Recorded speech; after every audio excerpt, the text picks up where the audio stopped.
باجوڑ حملے میں افغان شہری ملوث نکلے، آرمی چیف کی وزیراعظم کو بریفنگ۔ دورہ پشاور میں دھماکے کی پیش رفت رپورٹ موصول، صوبے کی سیکیورٹی اور مجموعی صورتحال پر غور۔ زخمیوں کو خار سے منتقلی کی آپریشن کی وزیراعظم نے تعریف کی۔ آرمی چیف کا ملک سے دہشت گردی کے خاتمے کے عزم کا اظہار، کہا آخری دہشت گرد کے خاتمے تک پاک فوج ملک دشمنوں کو معاف نہیں کرے گی۔ بہادر افواج کی بے پناہ قربانیوں کو ضائع نہیں ہونے دیں گے، 9 مئی کو ریاست کے خلاف بغاوت کی گئی۔ وزیراعظم کا سپہ سالار جنرل عاصم منیر کی تعیناتی پر فخر کا اظہار، کہا 12 اگست سے پہلے حکومت چھوڑ دیں گے۔ نگراں وزیراعظم کا فیصلہ اپوزیشن لیڈر سے مشاورت کے بعد کیا جائے گا۔ نئی حکومت عوامی مینڈیٹ کے ساتھ 5 سال کے لیے آئے گی۔ یہ قومی سانحہ ہے، ہمیں اس پر کوئی اسکورنگ نہیں کرنی چاہیے۔ کسی بھی پارٹی کے ساتھ ایسا ہو سکتا ہے، ہوئے ہیں، ہم نے ان کے ساتھ ہمدردیوں کا اظہار کیا ہے۔ جو لوگ دہشت پھیلا رہے ہیں، بے گناہ مسلمانوں کا خون بہا رہے ہیں اور اس پر فخر کر رہے ہیں، ان کے لیے شرم کا باعث ہونا چاہیے۔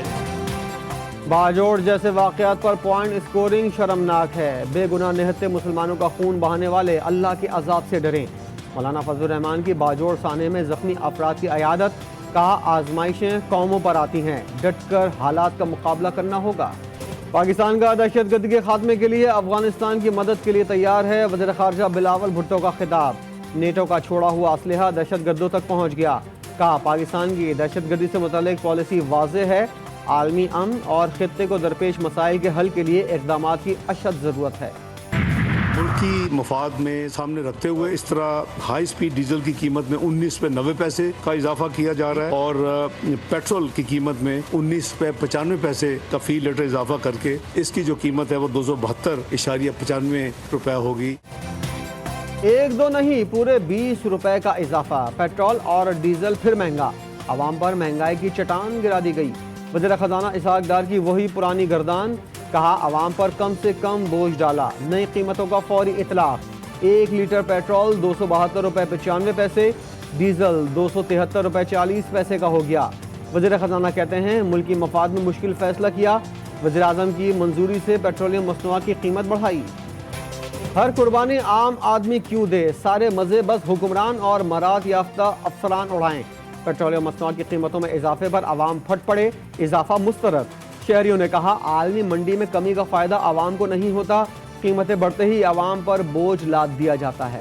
رات تک یہ رات کوئی اناؤنسمنٹ اس لیے نہیں ہوئی کہ وزیر اعظم شہباز شریف صاحب رات تک اس کو کم سے کم بڑھانے کی جو پاسبلٹی تھی اور جو اس میں فائنانس منسٹر کے ساتھ کام کرتے رہے، اور یہ وہ پرائسز ہیں جو ہم اتنی بڑھانا مجبوری تھا IMF کے پروگرام پہ۔ پیٹرول کی قیمتیں حکومت نے خوشی سے نہیں بڑھائیں، سیاست نہیں ریاست بچانے کے لیے مشکل فیصلے کیے۔ وزیر اطلاعات مریم اورنگزیب کا خطاب، کہا ذہنی مریض نے ملک کی ترقی کا راستہ روکا، چیئرمین PTI کی ضد اور انا نے معیشت کو تباہ کر دیا، 1.5 سال کی محنت کے باعث ملک کو ڈیفالٹ سے بچایا، عوام نے موقع دیا تو خدمت کا سفر نئے سرے سے شروع کریں گے۔ نئے مالی سال کے پہلے ہی ماہ مہنگائی کا طوفان، جولائی میں مہنگائی میں 3.46% اضافہ، شہری علاقوں میں مہنگائی 4% تک بڑھی، دیہی علاقوں میں 3.3% تک مہنگائی۔